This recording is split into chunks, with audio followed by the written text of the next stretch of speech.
আগামী 20 মে দেশব্যাপী সাধারণ ধর্মঘটের ডাক দিয়েছে বিভিন্ন কেন্দ্রীয় ট্রেড ইউনিয়ন ও ফেডারেশন সমূহ।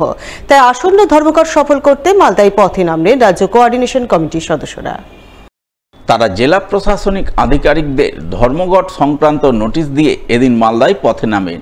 ধর্মঘটের সমর্থনে মালদা শহরের ফোয়ারা মোড়ে পথসভা করেন। উপস্থিত ছিলেন রাজ্য কোঅর্ডিনেশন কমিটির মালদা জেলা সম্পাদক হিমাংশু দে সহ অন্যান্যরা।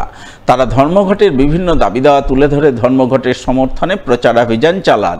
শ্রমকোড বাতিল, বকেয়া মহার্ঘ ভাতা প্রদান, সমস্ত সরকারি শূন্য পদে কর্মী নিয়োগের দাবিতে সরব হন। আগামী 20 মে সারা ভারতবর্ষ জুড়ে ট্রেড ইউনিয়ন এবং সারা ভারত সরকারি কর্মচারী সাধারণ ধর্মঘট ডাকা হয়েছে। উক্ত ধর্মঘটকে কেন্দ্র করে আজ আমরা মালদা জেলায় মাননীয় জেলা সংস্থার কাছে স্ট্রাইক নোটিশ দিয়ে এসেছি এবং একে কেন্দ্র করে মালদায় এই কর্মসূচি আমরা নিচ্ছি। এই কর্মসূচির মধ্যে আমাদের আজকে স্ট্রাইক নোটিশ দিয়ে মধ্যে দিয়ে ধর্মঘটের কর্মসূচি আমাদের শুরু করলাম।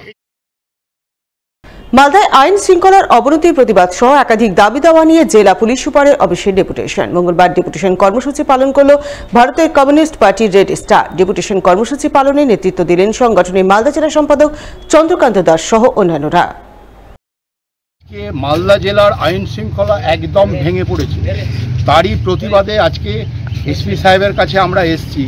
আজকে যে সমস্ত থানাগুলোতে যে কাজগুলো শুরু করেছে, এমন প্রশাসন যেভাবে ভেঙে পড়েছে, প্রশাসন পুলিশ প্রশাসন এক শ্রেণীর পুলিশ প্রশাসন যে 35-3 এটা আমরা এসপি সাহেবের কাছে আমরা জানবো। 35-3 যে চিঠি করে নিয়ে বোধ পার্টিকে চিঠি করে ডাকছে, তার কাছ থেকে 5,000 টাকা করে নিচ্ছে, আর এক পার্টির কাছ থেকে ডাকছে, তার কাছ থেকে 4,000 টাকা নিচ্ছে। এটা পুলিশের চরিত্র হয়ে দাঁড়িয়ে গেছে মালদা জেলায়। গোটা পশ্চিম বাংলাতে আজকে পুলিশের যে চরিত্র, এই চরিত্রটার জন্যই আমরা কিন্তু আজকে সিপিআইএম এর রেড স্টারের পক্ষ থেকে আমরা ডিস্ট্রিক্ট ম্যাজিস্ট্রেটের কাছে আজকে এই অভিযোগটা জানানো।